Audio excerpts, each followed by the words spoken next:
อันอีกพออีแม่นี่มันซื้อสายเองมั้งแต่เอาไปซื้ออันนั้นนะตอนนั้นก็ทำให้เสียเวลาในการที่จะต้องเตรียมซื้อของสภาพเสร็จกว่าช่างจะมาเนี่ยเป็นเวลาเป็นเดือนทำให้สถานอีกพออีแม่ติดฟังรายการอยู่ในคืนของเราเนี่ยเดือดร้อนใจโทรไปหาครับป่วยเนาะครูบาอาจารย์ในคืนสีขาวนี่โดนนักหนาท่านพระครูที่วัดที่ส่วนพอได้ติดโทรศัพท์หนีเพราะถามบันไดจะแล้วครูบาอาจารย์ก็คืดอย่างเดียวกับสถานแต่โทรไปหาไผ่จะได้ผู้ว่ามันยังบันแล้วเสียแต่สถานนี่พอบันไดฟังก็บันไดจะแล้วเนาะอันนี้สถานญาติโยมมันมีความสำคัญมีความจำเป็นจะต้องช่วยกันแล้วอีกทีมหนึ่งที่จำเป็นจะต้องช่วยเหลือในเรื่องของอุปกรณ์ก็คือทีมถ่ายทอดสดของวัดป่าหินที่ผ่านมานั้นท่านพระครูอาจารย์ดูแลเพียงลำพังอย่างที่รถติดใจอยู่ถึงวันนี้นะดูภายนอกแล้วไผ่บ่อยากจะขึ้นนะแต่เพราะมันจะอะไรมันถึงเก่าถึงหมองถึงสีถึงอะไรปะจะเปลี่ยนกระจกนั้นเป็นแอร์คอนดิชันนี่นะแอร์จากตั้งนอกเข้ามาหาฉันนั่นนะเปิดแอร์ตลอดแบบนั้นมันก็เยอะได้มันเป็นรถเก่าตอนนี้ก็ยังเป็นรถเก่าก็คงจะเก่าไปแหมหลายปีบอกว่าบันไดจะได้ใหม่จะมาพยายามประสานทางมช.เปิดทางรองอธิการบดีส่วนก็บอกว่าตอนนี้อู้กันแล้วทางบันไดบอกว่าจะอู้กันจบแล้วก็จะได้รถมาเปลี่ยนคือกับทางวัดไผ่หินที่จะใช้ในการทักกันจะทำละปีนี้ถ้าบันไดแหล่แห้งก็จะเจาะซื้อรถคือจัดการอีกนะแต่มาเดี๋ยวนี้ก็ได้เปลี่ยนล้อคือครับรถถ่ายทอดอันนี้แล้ววันก่อนไปหันพอดีทุกปีหนุ่มมันก็เดินรอบรถแล้วก็จี้ให้พอรถเฮานี่ประเดี๋ยวลำบากนักแกนะท่านอาจารย์ไปตั้งในไก่นี่ก็เป็นห่วงอยู่เหมือนกันจะได้อาจารย์ก็อาจารย์ย่ำพอดอกยางปุ้มพอดอกยางด้วยเปิดสถานแล้วก็ลูกหัวตัวเก่ามันต่างกันเลยนะมื่นนิดเลยนะมันล้านไปด้วยกันนะตู้เจ้าที่ว่านี่ก็หัวล้านดอกยางก็ล้านเหมือนกันมันล้านแล้วฝนตกมันก็บัดจับนะจะมันดีไปอย่างแต่ว่าดอกยางเนี้ยมันล้นมันล้านไปนี่ปัญหาก็คือเวลาขับขี่เนี่ยนะมันอันตรายเบรกไม่ค่อยอยู่แล้วก็มันเมินมันดอกยางมันแข็งไปหมดละเนื้อยางมันแข็งไปหมดคนขับขี่ต่างๆมันก็บัดสะดวกแล้วก็เวลาจะขึ้นเขาขึ้นดอยหรือว่าเดินทางไกลนี่ก็เสี่ยงต่อการที่จะระเบิดหรือว่าแตกได้ครับท่านอาจารย์หนุ่มแล้วฮะบอกให้ท่านพระครูอาจารย์ท่านพระครูอาจารย์ว่าเดี๋ยวท่านใดพระป่าของหลวงปู่พิษจะไหวก่อนเปิดเปลี่ยนชื่อว่าเดือนมกราวันที่15บอกว่าจะได้เท่าใดนะเขาก็เลยว่าอย่างใดดีถ้าเกิดไปไหนไกลๆมันก็จะลำบากก็หาสินะก็เลยขออนุญาตพระครูอาจารย์ว่าท่านพระครูอาจารย์ครับผมขออนุญาตโพสต์เรื่องของล้อรถตู้กันนิจกรรมเพื่อมีศรัทธาญาติโยมเมตตาสงสารช่วยเหลือมาก็จะได้เอามาเปลี่ยนให้ก่อนที่จะไปถึงงานอย่างต่างๆที่เขาใช้เนี่ยวันเดียวนี้มีงานหลายงานที่จะต้องไปดูแลครูบาอาจารย์ไปรับใช้ไปถ่ายทอดให้เพื่อนท่านพระครูอาจารย์ว่าเป็นอย่างว่าถ้ามีเพื่อนช่วยให้คนดีเนาะมันจะได้เปลี่ยนเหตุก่อนที่จะมีอย่างเกิดขึ้นอีกเขากลัวว่าถ้าเดินทางแบบมีความปลอดภัยเนี่ยเกิดความเสียหายกับทรัพย์สินหรือว่าชีวิตของคนเดินทางไปด้วยกันเนี่ยเขาก็จะบ่ได้จะทำก็พอดีโพสต์ไว้มาถึงเกินวันนะมีคนตอบกลับมาว่าอีแม่ขอช่วยจริงอีพี่ขอช่วยจริงน้องก็จะช่วยเอาไปเอามาบ่ายโมงสักหน่อยเนี่ยเพิ่นบอกว่าเท่าใดก็ท่านอาจารย์ล้อละ4,000อีกเขาก็ล้อละ4,000โยม4ล้อก็12,000อีกนะโยมก็ว่าเจ้าจะโอนไปเรื่อง12,000ถ้าจะมาตกเลขจะได้46มันเป็น42เลยโยมเพิ่นโอนมา12,000จำเป็นตัวเก่าเพราะไปแหม4,000นึงผิดพลาดคนเดียวน่ะ ก็เลยได้บุญได้เปิ่นไปแล้วก็เป็น16,000โอนไปให้ทุกปีหนุ่มประเดิมนี้ก็วันจันทร์เปิ่นจะเอาไปเปลี่ยนนะวันจันทร์จะถึงนี่นะอันนี้ก็ขออนุโมทนาบุญกับเจ้าภาพเจ้าสถานที่คนร่วมบุญกันมาว่าประกาศว่าเป็นภัยข้องแล้วเนาะโยมแม่ชื่นใจไพวันขออัน 1,000 บาทโยมวันโยมพรบนน้องสมพรรัตนาง500 บาทครอบครัวสารปีแห่ง 1,000 บาทนะแล้วก็อาตมาก็รวมไป 4,000 ก็ได้แล้วก็ญาติโยมตั้งเมืองฝางนะเปิ่นบอกเอ่ยนามเลยนะก็บอกเอ่ยนามนะแต่คนเป็นคนที่ใจบุญสุนทรทานเป็นร่วมบุญมา 12,000 ก็อนุโมทนาบุญกันสักเปิ่นก็ขอให้ศรัทธาญาติโยมที่ฟังรายการของโยมปิดที่สมัยนี้ก็อนุโมทนาบุญร่วมกันการปิดทองหลังพระศรัทธาญาติโยมเป็นสิ่งที่ผู้รักผู้ใหญ่ครูบาอาจารย์ตลอดถึงพระสงฆ์องค์สังฆเจ้าทั้งหลายเปิ่นมักจะบอกว่าคนเราทำบุญก็บ่ต้องหวังที่ว่าจะต้องได้นู่นได้นั้นได้นี้เนี่ยปิดทองหลังพระจะได้บุญใหญ่อาตมาก็คิดเหมือนกันนะสิ่งที่อาตมาทำบางอย่างนี้ถ้าอันนี้เปิ่นบอกออกไว้การไว้ก่อนจะรับทิ้งไว้เนี่ยบอกใครนะก็ปิดทองหลังพระไปแต่วันนี้ที่บอกก็บอกเพื่อจะให้ศรัทธาได้รู้ว่าบางสิ่งบางอย่างเนี่ยมันเป็นการใช้จ่ายที่ครูบาอาจารย์เป็นบอกกล้าจะบอกไผเป็นบอกกล้าจะขอไผบางครั้งบอกไปแล้วหลายคนก็ตั้งก็เลยอย่างสถานีหรือว่าวัดไฟเห็นเนี่ยแต่มันบ่ใจปัจจัยส่วนที่จะมาใช้ประโยชน์ตรงนี้ได้สถานีก็อินเมทั้งหลายแล้วก็พระป่าปีนี้อาตมาตั้งใจว่าบัดเดี๋ยวนี้อาตมาได้รับการร้องขอจากครูบาอาจารย์ขึ้นสีขาวว่าปีนี้อันกิจกรรมในการเดินธรรมยาตราเพื่อการศึกษาเพื่อจะช่วยเหลือที่ห้านที่นี่ในกลุ่มของขึ้นสีขาวของท่านมหาภักดิ์ไปก่อนเนึงแล้วก็แล้วเขามีกิจกรรมอย่างอื่นที่จะทำร่วมกันอยู่หลายอย่างอยู่อาตมาก็เลยทีแรกจะเดินธรรมยาตราเมื่อวันที่9ที่ผ่านมาเนี่ยจะทางพอครูบาอาจารย์เหตุผลจะอ่านก็ได้พักไปแต่ว่าโครงการของวัดสายหินนี้อาตมาก็จะเดินธรรมยาตราเพื่อจะช่วยทางวัดสายหินผ่านทางครอบครัวทำธรรมะคลายเครียดของโยมพิสมัยเป็นอีกส่วนหนึ่งจากโครงการของที่ทำร่วมกับครูบาอาจารย์เครือข่ายขึ้นสีขาวเนาะครั้งนี้ก็ถือว่าอาตมาทำในนามของครอบครัว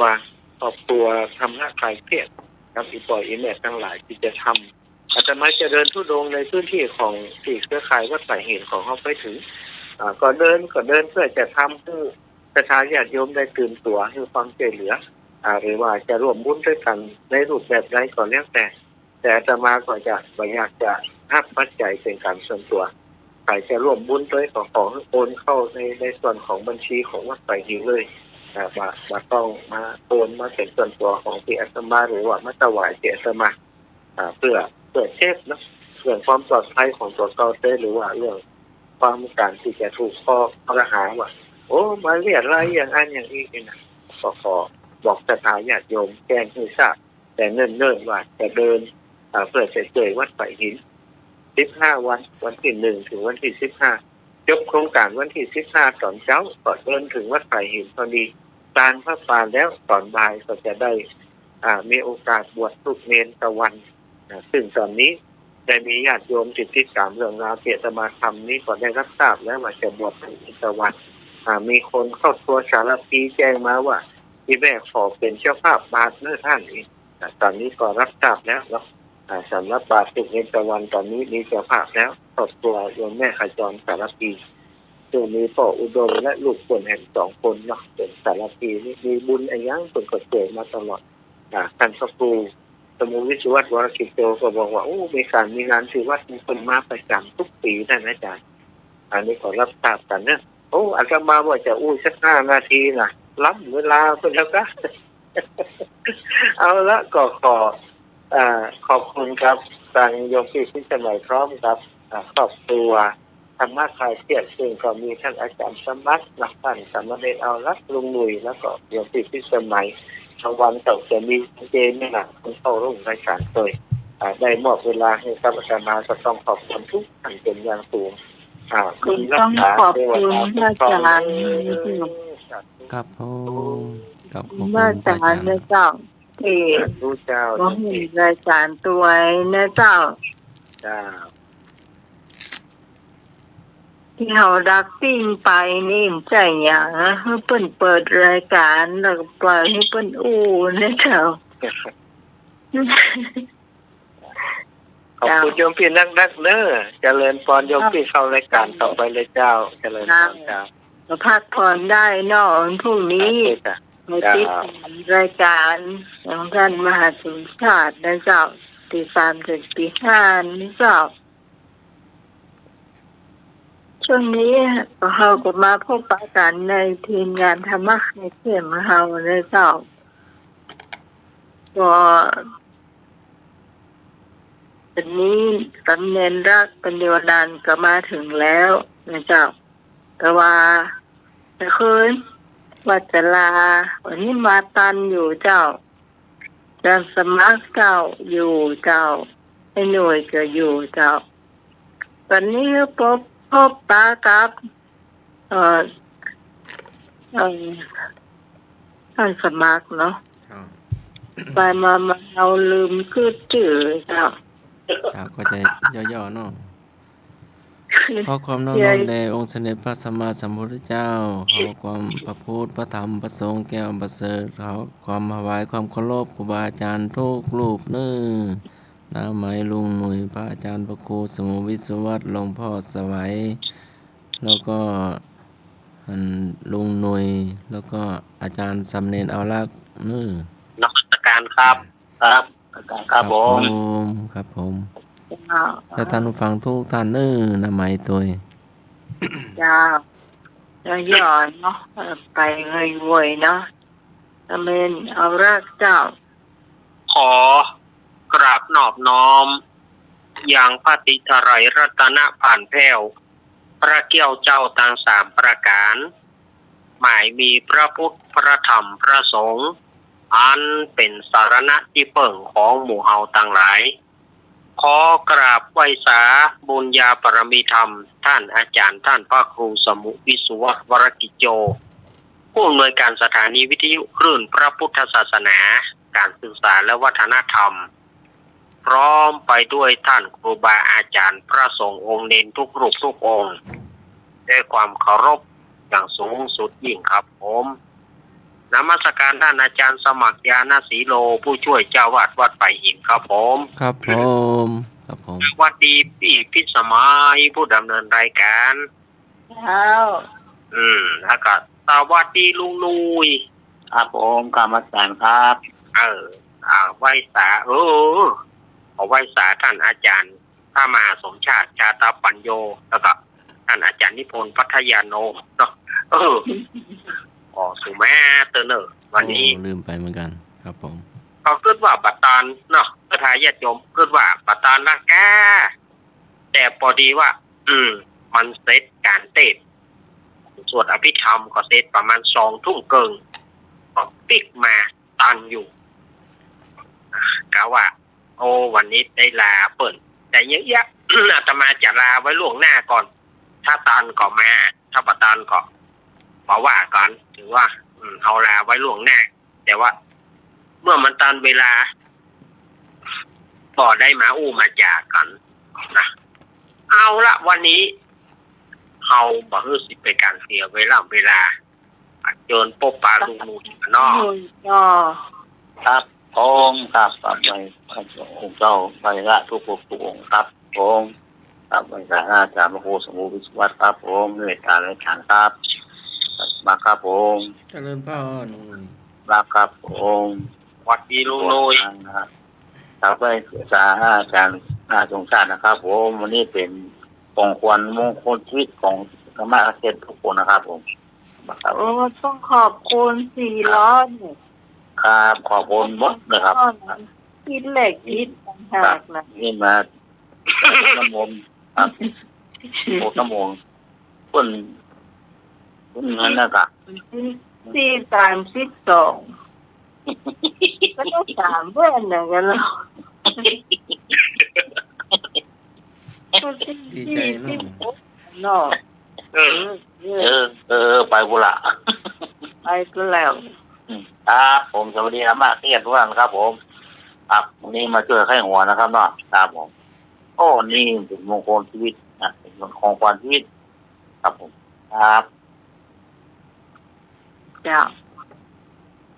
อันนี้ถ้าเป็นตั้งฝานี่น้องใหม่จะรู้ได้เลยว่าคือไผ่จ้ะก็ต้องขอบคุณถ้าฟัง